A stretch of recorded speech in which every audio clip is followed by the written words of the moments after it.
හරි. දැන් අපි කතා කරන්න යන්නේ සල්ෆියුරික් අම්ලය නිෂ්පාදනය කරගන්නේ කොහොමද කියලා. සල්ෆියුරික් අම්ලය නිෂ්පාදනය කරන ක්‍රමයට කියන ස්පර්ශ ක්‍රමය. හරිද? අනිවාර්යෙන් මතක තියාගන්න. හරි. සුපුරුදු පරිදි අමුද්‍රව්‍ය. මොනවද මේ කර්මාන්තයට යොදා ගන්න අමුද්‍රව්‍ය කියලා බලමු. ඉතින් සල්ෆියුරික් කිව්වම සයන්න මතක වෙනවනේ සයන්න. එහෙනම් සල්ෆර් හෝ සල්ප අඩංගු ලෝපස් කියන දේවල් අමුද්‍රව්‍ය විදියට යොදා ගන්න. ඊට අමතරව අපි යොදා ගන්නවා ජලය. ඒ වගේම වියලි වාතය. වියලි වාතය දැක්ක තැන අපිට මතක් වෙන්නේ ප්‍රධාන වශයෙන්ම O2 ගෑස් එක තමයි. එතකොට දැන් අපි බලන්නේ කොහොමද සල්ප අපි හොයාගන්නේ? සල්ප හොයාගන්නේ කොහොමද? හරිද? දැන් සල්ප තියෙනවා ලෝපස් වල.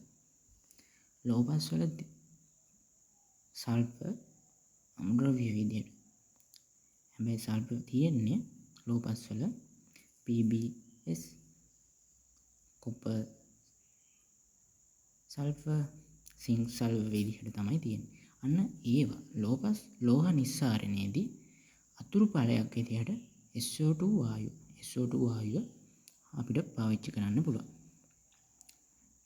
අන්න ඒ විදිහට අපිට අමුද්‍රව්‍ය සපයා ගන්න පුළුවන්. මේ PbS ලෝහ නිස්සාරණය කරලා Pb ලෝහය වෙනම ගන්නවා. ඒක අපිට වැදගත් නැහැ. මේ SO2 වායුව නිස්සාරණය කරගන්න පුළුවන්. ඒ කියන්නේ මේ SO2 වායුව කියන්නේ දැන් අපිට අමුද්‍රව්‍ය වෙනම සල්ෆයි O2 මික්ස් කරලා එකපාර SO2ම මේ කර්මාන්තයට යොදා ගන්න පුළුවන්. නැත්නම් අපි වෙනම ගන්න බෑ. සල්ෆ වෙනම දාන්න ඕනේ, O2 වෙනම දාන්න ඕනේ. එහෙම නැතුව සමහර අය කර්මාන්තය සිදු කරද්දී කෙලින්ම මේ ලෝහ නිස්සාරණයේදී ලැබෙන අතුරු ඵලයක් විදිහට ලැබෙන SO2ම කෙලින්ම භාවිතා කරනවා. ඒ වගේම තමයි පෙට්‍රෝලියම් නිෂ්පාදනයේදී අතුරු ඵලයක් විදිහට මේ සල්ෆ හම්බෙනවා. ඒ වගේම තමයි දැන් අපි සමහරට ඔයාලට ඇහිලත් අපි ගෙන්දවම් පොළොවේ පය ගහලා ඉන්න මිනිස්සු කියලා අහලා තියෙනවා ඇතිනේ. ඉතින් ඒ කියන්නේ අපි මේ ඉන්න පොළොවේ හරිද? ගෙන්දගම් කියන්නේ සල්ෆර් වලට. ඉතින් අපි ඉන්න පොළොවේ සල්ෆර් තියෙනවා. ඒ හින්දා තමයි ඔය චිත්‍රපටි වල පවා ඔය කට්ටිය කතාවට කියන්නේ ගෙන්දගම් පොළොවේ පය ගහලා ඉන්න මිනිස්සු බල අපි අන්න ඒ වගේ කියන්නේ. ඒක තමයි හේතුව. හරිද? එතකොට අපි බලන්න යන්නේ කොහොමද සල්ෆියුරික් නිෂ්පාදනයේ කාර්මික ක්‍රියාවලිය. ඒ කියන්නේ ස්පර්ශ ක්‍රමයේ කොහොමද කාර්මික ක්‍රියා කොහොමද කරන්න කියලා. ඉස්සෙල්ලම මේ ඝන සල්ෆ අංශක 140ට රත් කරලා ද්‍රව සල්ෆ ලබා ගන්න. ඒ ද්‍රව සල්ෆ වල තියෙනවා ආම්ලික අපද්‍රව්‍ය මික්ස් වෙලා. සම්පූර්ණයෙන් 100% ද්‍රව සල්ෆ නෙමෙයි අපිට හම්බෙන්නේ. පිරිසිදු ආම්ලික අපද්‍රව්‍ය තියෙනවා. ඒක කලවම් වෙනවා. අන්නේ ආම්ලික අපද්‍රව්‍ය උදාසීන කරන්න අපි කැල්සියම් ඔක්සයිඩ් කියන ඝනය යොදාගෙන අපි ආම්ලික අපද්‍රව්‍ය උදාසීන කරලා ඉවත් කරනවා. එහෙම උදාසීන කරාටත් පස්සේ මේ ද්‍රව සල්ෆ වල ඝන අපද්‍රව්‍ය තියෙන්න පුළුවන්. අනේ ඝන අපද්‍රව්‍ය පෙරලා 100% පිරිසිදු ද්‍රව සල්ෆ අපිට හම්බෙනවා. අන්නේ ද්‍රව සල්ෆ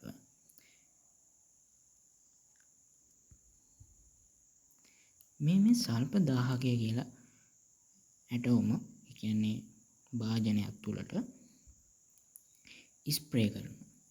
ද්‍රව සල්ෆ ස්ප්‍රේ තමයි කරන්නේ. සල්ෆ බිද්දිති ලෙස ඇතුළු කරනවා. මේ සල්ෆ 1000ය සෙල්සියස් අංශක 830ක උෂ්ණත්වයකට පවත්වාගෙන තමයි තියෙන්නේ. ඒ වගේම අපි ඊළඟ අමුද්‍රව්‍ය විදිහට වියලි වාතය O2 ගෑස් එකත් ඇතුළු කරනවා. ඉතින් මේ වියලි වාතය ඇතුළු කරන ඉතින් මේ වායු ගෝලයේ මේ O2 වලට අමතරව නයිට්‍රජන් තියෙනවා, දූවිලි අංශු තියෙනවා. ඉතින් ඒවත් ඔටෝම ඇතුළු වෙනවා. හරිද? ඒවා ඉතින් අපිට වළක්වන්න බෑනේ. ඒකේ මිස් වෙලානේ තියෙන වායු ගෝලේ නයිට්‍රජන් දූවිලි අංශු. ඒ හින්දා ඒවත් අපිට මේවට ඇතුල් වෙනවා. සල්ප දාහකයේ තුලට. ඊළඟට මේ හම්බෙන සල්ෆයිඩ්, ද්‍රව සල්ෆයිඩ් O2 ගෑස් එකයි ප්‍රතික්‍රියා කරලා SO2 වායුව හම්බෙනවා. ඒ වගේම මේ O2 තව ඉතිරි වෙලා තියෙනවා වැඩිපුර. අන්න ඒ SO2යි O2යි ගෑස් එක පොඩ්ඩක් මේ දෙකම ඊළඟ අපේ උත්ප්‍රේරක පෘෂ්ඨ සහිත ප්‍රතික්‍රියා කුටීරයට ඇතුල් කරනවා.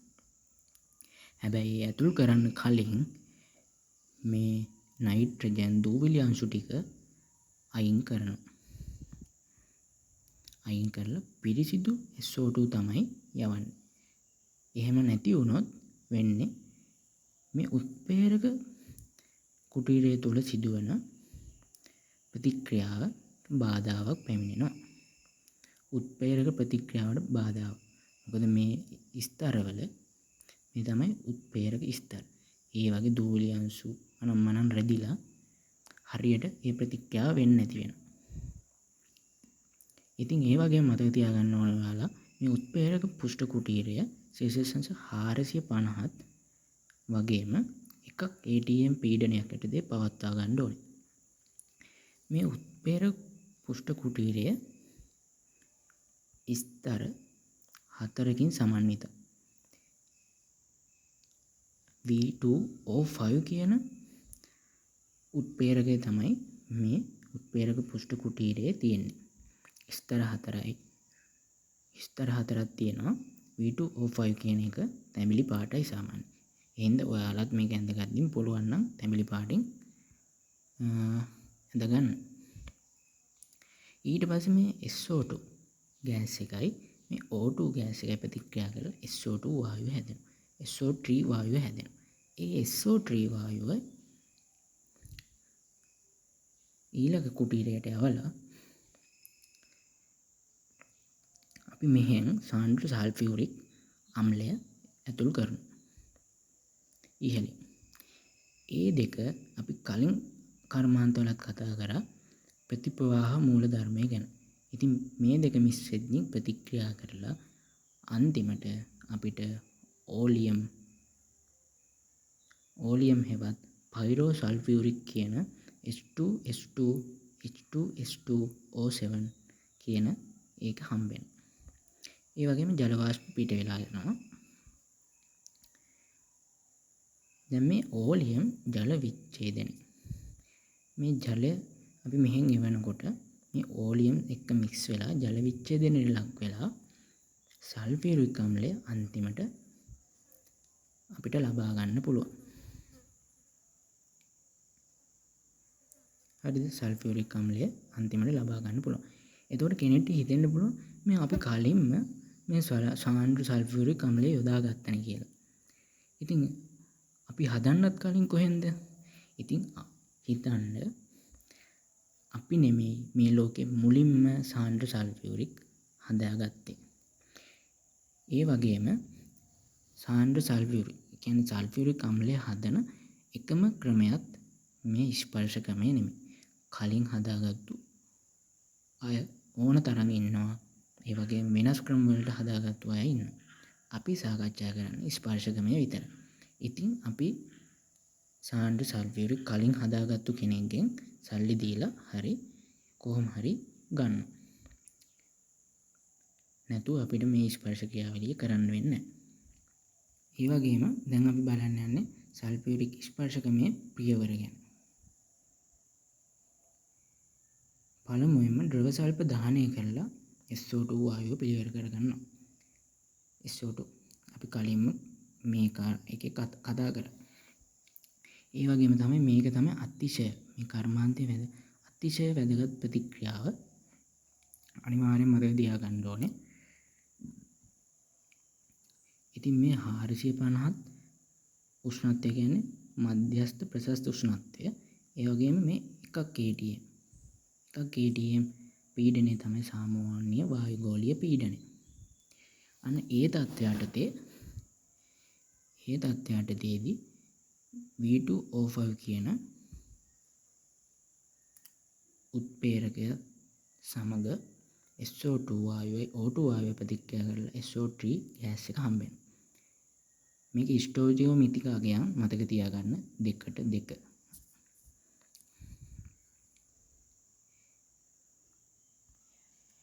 සල්ෆියුරික් නිෂ්පාදනයේ පියවර 4ක් තියෙනවා. ඒක අපි මේකේ කතා කරා. ඔයාලට කියවගත්තම මේක අනිවාර්යෙන් තේරෙනවා. එන් සල්ෆර් O2 ප්‍රතික්‍රියා කරලා SO2 සාදා ගන්නවා. මේ තරු දෙකක් දාලා තියෙන්නේ. මේක තමයි මේ කර්මාන්තයේ ප්‍රධානතම ප්‍රතික්‍රියාව මතක තියාගන්න ඕනේ. හිතන්න මේ සාන්ද්‍ර සල්ෆියුරික් අපි සල්ලි දීලා එකක්. හිතන්න එක සල්ෆියුරික් අම්ලයක් සල්ලි දීලා ගන්නවා. හැබැයි මේ අවසානයේදී ස්පර්ශකමේ පියවර අවසානයේදී අපිට සල්ෆියුරික් අම්ල දෙක. ඒ කියන්නේ දෙගුණයක් අපිට හම්බෙනවා. ඒ හින්දා වාසිදායකයි.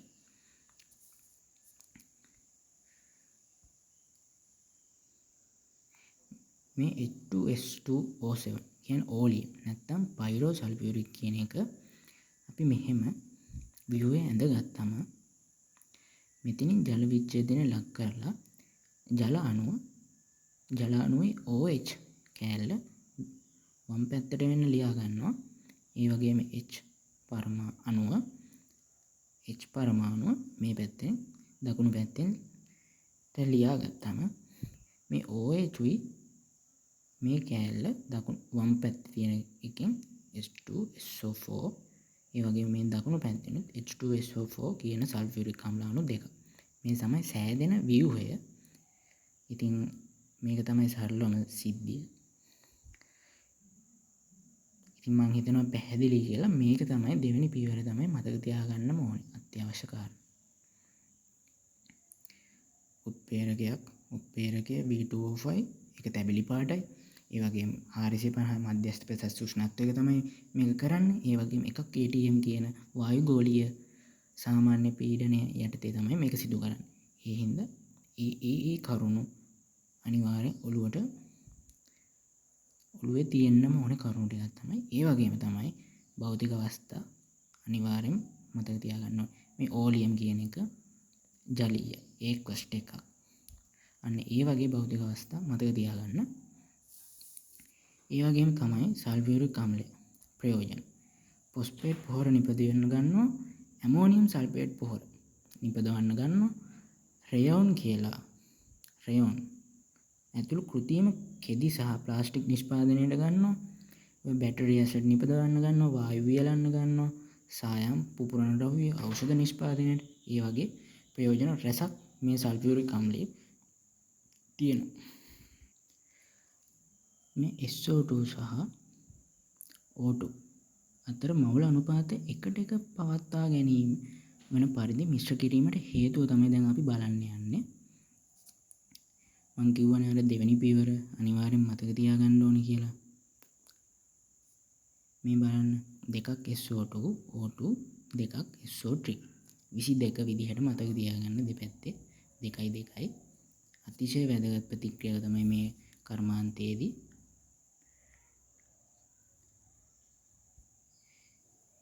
ඉතින් මේ ප්‍රතික්‍රියාවේදී ආරම්භක මවුල මේ ස්ටොයිකියෝමිතිය බලන්න SO2 වලයි O2 වලයි ස්ටොයිකියෝමිතිය 2:1. මේක දෙකක් නම් මේක එකක්. මේක ඉස්සරහ එක ලියන්නේ නැහැ නේ සාමාන්‍යයෙන්. එතකොට ආරම්භක මවුල අපි හිතන්න මේක 2:1නේ. එතකොට අපි 2:1 කියලා ගත්තොත් මේ O2 සීමාකාරී සාධකය වෙනවා. දැන් මේකේ 2යි මේකේ 1 මවුලයක් කියලා හිතන්නකෝ. එතකොට මේකේ O2 1 මවුලයක් තිබ්බොත් මේ දෙකත් එක්ක මේ එක මවුලේ ප්‍රතික්‍රියා කරලා සම්පූර්ණයෙන්ම SO3 වායුව බවට පත් වෙනවා. හරිද?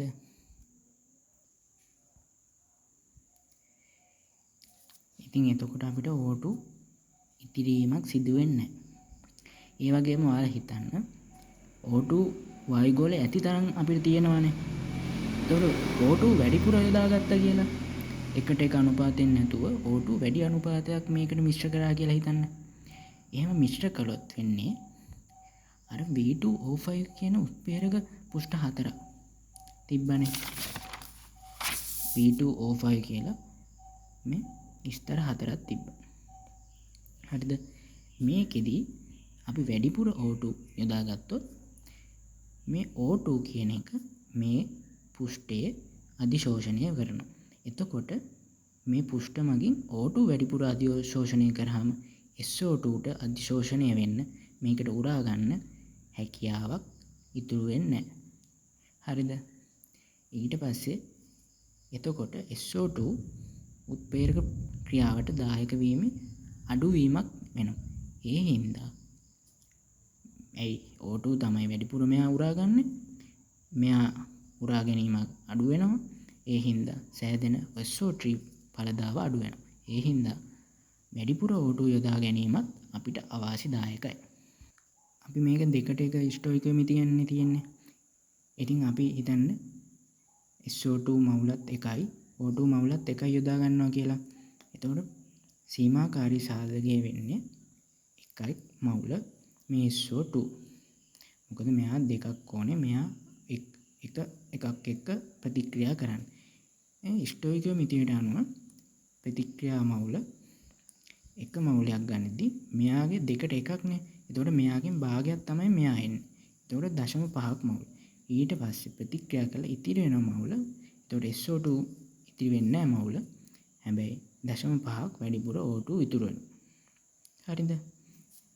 හැබැයි ඒක එච්චර ප්‍රශ්නයක් නෙමෙයි. හරිද? ඒක නිෂ්පාදන ක්‍රියාවලියේ කාර්යක්ෂමතාවය අඩුවීමට හේතුවක් නැත. O2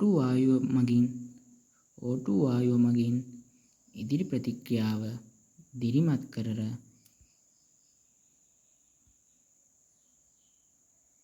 O2 වායුව දිරිමත් කරලා ඉහළ SO2 ඵලදාවක් ලබා දෙනවා.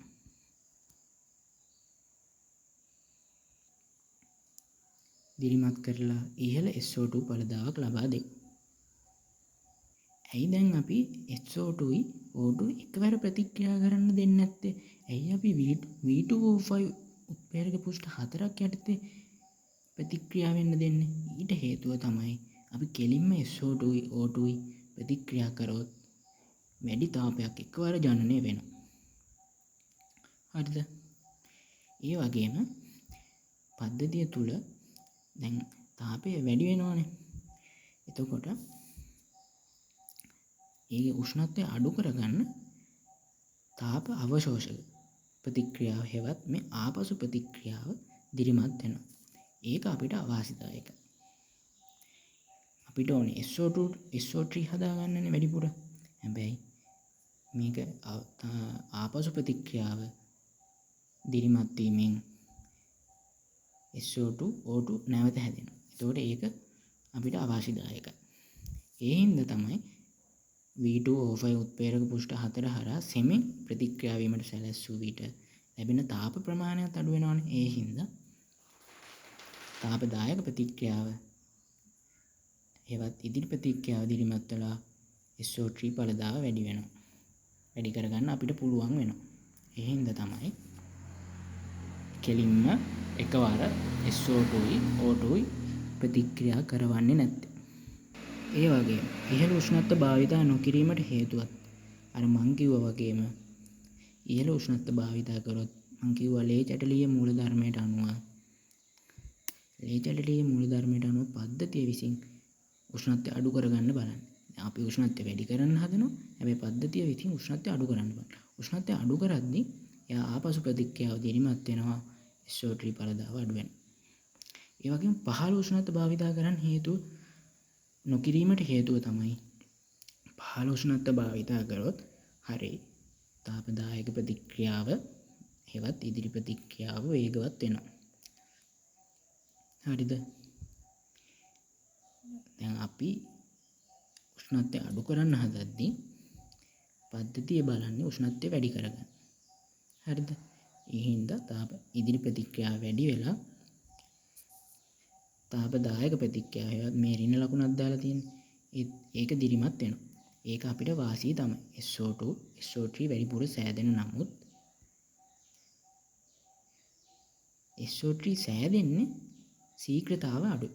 ඒ වගේම වැඩි කාලයක් දැම්ම පිරිවැයක්ද වැඩි. ඒ කියන්නේ මේක සෑදෙනවා තමයි. පහළ උෂ්ණත්වවලදී SO3 වායුව සෑදෙනවා. හැබැයි හිමීට තමයි වෙන්නේ. ඒක අපිට වැඩි කාලයක් යන හින්දා ඒක අපිට අවාසිදායකයි මේ කර්මාන්තයේදී.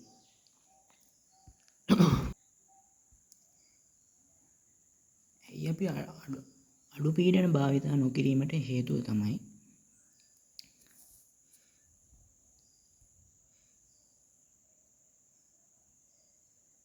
හිතන්න අඩු පීඩන භාවිතා නොකිරීමට හේතුව තමයි දැන් SO2යි O2යි මේ පැත්තේ වායු අණු 3ක් තියෙනවා. මේ පැත්තේ වායු අණු 2. SO3 දෙකක් නේ තියෙන්නේ. ඒ හින්දා වායු අණු 2. එතකොට වැඩි අණු ගාණක් තියෙන පැත්තේ තමයි පීඩනය වැඩි. දැන් අපි පීඩනය අඩුවෙන් දෙනකොට පද්ධතිය විසින් ලේජටලීය මූලධර්මයට අනුව අපි පීඩනය අඩු කරද්දී පද්ධතිය බලනවා පීඩනය වැඩි කරගන්න. එතකොට පද්ධතිය පීඩනය වැඩි කරද්දී පද්ධතිය ආසයි පීඩනය වැඩි පැත්තට ගමන් කරන්න. ඒ කියන්නේ වායු මිනිස්සු ගොඩක් ඉන්න පැත්තේ පීඩනය වැඩිනේ, තෙරපුම වැඩි. දැන් අපි අවුරුද්දට රෙදි ගන්න ගියත් මිනිස්සු වැඩි තැන පීඩනය වැඩි. හරිද? මිනිස්සු අඩු තැන පීඩනය අඩු. ඉතින් ඒක සරලව මතක තියාගන්න. එතකොට වායු අණු 3ක් මේ පැත්තේ තියෙනවා. ඒ හින්දා පීඩනය වැඩි. එතකොට මෙයා බලන්නේ මේ පැත්තට එන්න. ඒ හින්දා අපිට ඒක අවාසිදායකයි. එතකොට SO3 පළදාව අඩු වෙනවා. ආපසු ප්‍රතික්‍රියාව වෙන්නනේ බලන්න. ඒ වගේම ඉහළ පීඩන භාවිතා නොකිරීමට හේතුවක් තමයි ඉහළ පීඩනයක් දෙනකොට අපි හරිද? පද්ධතිය බලන්නේ පීඩනය අඩු දිශාවට ගමන් කරන්න. ඒ කියන්නේ වායු අණු ගාන අඩු. එතකොට මේ පැත්තට ගමන් කරනවා. එතකොට SO3 පළදාවත් වැඩි වෙනවා. ඒක හරි. නමුත් ඒ සඳහා අධික පිරිවැයක් වැය කරන්න වෙනවා. හරිද? අධික පිරිවැයක් භාවිතා කරන්න වෙන හින්දා ඒකත් අවාසිදායකයි. ඒ වගේම ඔයාලා අතිශයින් වැදගත්ම කාරණය තමයි මතක තියාගන්න ඕනේ අවසානයේ වශයෙන් එකක් ATM පීඩනයේදී 98%ක SO3 පළදාවක් ලැබෙන නිසා එකක් ATM පීඩනය තමයි මේ ප්‍රතික්‍රියාවට මේ කර්මාන්තයේදී සුදුසුම පීඩනය වෙන්නේ. එකක් ATM අගයක් තමයි. හරි, මම හිතනවා මේ කර්මාන්තයත් හොඳට තේරුණා කියලා. මේ නෝට් එක හරියට ලියා ගන්න. අපි එහෙනම් ඊළඟ වීඩියෝ එකෙන් හම්බෙමු.